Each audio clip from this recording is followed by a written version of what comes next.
Meeting ಮೂಲಕ ತಿಳಿಸುವ ವಿಷಯವೇನೆಂದರೆ ಅಖಿಲ ಕರ್ನಾಟಕ ಮಾಜಿ ಸೈನಿಕರ ಸಂಘ ಜಿಲ್ಲಾ ಘಟಕ ಬೆಳಗಾವಿ ಇವರ ವತಿಯಿಂದ ಬರುವ 26/7/2026 ರವಿವಾರ ದಿನದಂದು ಕೆಪಿಟಿಸಿಎಲ್ ಹಾಲ್ ಸಮುದಾಯ ಭವನ್ ನೆಹರು ನಗರ್ ಇಲ್ಲಿ 27ನೇ ಕಾರ್ಗಿಲ್ ವಿಜಯೋತ್ಸವ ಮತ್ತು ಆಪರೇಷನ್ ಸಿಂಧೂರ್ ವಿಜಯೋತ್ಸವವನ್ನು ಅತಿ ವಿಜೃಂಭಣೆಯಿಂದ ಆಚರಿಸಲು ನಿರ್ಧರಿಸಿದ್ದೇವೆ. ಈ ಕಾರ್ಯಕ್ರಮದಲ್ಲಿ ಅಂಧ ಮಕ್ಕಳು, ಅನಾಥ ಮಕ್ಕಳಿಗೆ ಪ್ರೋತ್ಸಾಹಧನ ನೀಡಿ ಸನ್ಮಾನಿಸಲಾಗುವುದು. ಅದೇ ರೀತಿ ಕಾರ್ಗಿಲ್ ಯುದ್ಧದಲ್ಲಿ ಆಪರೇಷನ್ ವಿಜಯದಲ್ಲಿ ಮಡಿದಂತ ವೀರ ಯೋಧರ ಪತ್ನಿಯರಿಗೆ ಮತ್ತು ವೀರ ಯೋಧರಿಗೆ ಸನ್ಮಾನಿಸಲಾಗುವುದು.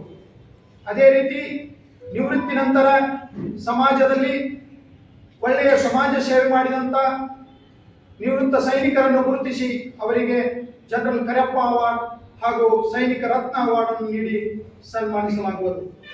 ಅದೇ ರೀತಿ ಉನ್ನತ ಶಿಕ್ಷಣದಲ್ಲಿ ಒಳ್ಳೆಯ ರ್ಯಾಂಕ್ ಪಡೆದಂಥ ವಿದ್ಯಾರ್ಥಿಗಳನ್ನು ಗುರುತಿಸಿ ಅವರಿಗೂ ಪ್ರೋತ್ಸಾಹಧನ ನೀಡಿ ಸನ್ಮಾನಿಸಲಾಗುವುದು. ಈ ಕಾರ್ಯಕ್ರಮದಲ್ಲಿ ಇನ್ನೂ ಅನೇಕ ಸಾಂಸ್ಕೃತಿಕ ಕಾರ್ಯಕ್ರಮಗಳನ್ನು ಹಮ್ಮಿಕೊಳ್ಳಲಾಗಿದೆ. ಈ ಕಾರ್ಯಕ್ರಮಕ್ಕೆ ಕರ್ನಾಟಕ ರಾಜ್ಯದ ಮಾನ್ಯ ಮುಖ್ಯಮಂತ್ರಿಗಳಾದ ಶ್ರೀ ಡಿ.ಕೆ. ಶಿವಕುಮಾರ್ ಸಾಹೇಬರಿಗೆ ಆಹ್ವಾನ ನೀಡಲಾಗಿದೆ. ಅವರು ಕೂಡ ಬರುವುದಾಗಿ ಭರವಸೆ ನೀಡಿದ್ದಾರೆ. ಅದೇ ರೀತಿ ನಮ್ಮ ಬೆಳಗಾವಿ ಜಿಲ್ಲೆಯ ಅಚ್ಚುಮೆಚ್ಚಿನ ಜನನಾಯಕರಾದ ಬೆಳಗಾವಿ ಜಿಲ್ಲೆಯ ಉಸ್ತುವಾರಿ ಸಚಿವರಾದಂತಹ ಶ್ರೀಮಾನ್ಯ ಸತೀಶಣ್ಣ ಜಾರಕಿಹೊಳಿ ಸಾಹುಕಾರರು ಈ ಕಾರ್ಯಕ್ರಮಕ್ಕೆ ಉದ್ಘಾಟಕರಾಗಿ ಆಗಮಿಸುತ್ತಿದ್ದಾರೆ. ಅದೇ ರೀತಿ ಜನರ ಅಚ್ಚುಮೆಚ್ಚಿನ ಅಕ್ಕ ಎಂದೇ ಹೆಸರುವಾಸಿಯಾದಂತಹ ಶ್ರೀ ಲಕ್ಷ್ಮೀ ಹೆಬ್ಬಾಳ್ಕರ್ ಅಕ್ಕ ಅವರು ಈ ಕಾರ್ಯಕ್ರಮಕ್ಕೆ ಜ್ಯೋತಿ ಬೆಳಗಿಸುವರು. ಅದೇ ರೀತಿ ಬೆಳಗಾವಿ ಜಿಲ್ಲೆಯ ಮಾನ್ಯ ಶಾಸಕರು, ಸಂಸದರು, ಮಾಜಿ ಗಣ್ಯ ವ್ಯಕ್ತಿಗಳು, ಸಮಾಜದ ಗಣ್ಯಮಾನ್ಯರು, ಸಮಾಜ ಸೇವಕರು, ಸೇನಾಧಿಕಾರಿಗಳು, ಸರ್ಕಾರಿ ಅಧಿಕಾರಿಗಳು ಅನೇಕರು ಈ ಕಾರ್ಯಕ್ರಮಕ್ಕೆ ಮುಖ್ಯ ಅತಿಥಿಗಳಾಗಿ ಆಗಮಿಸುತ್ತಿರುವರು.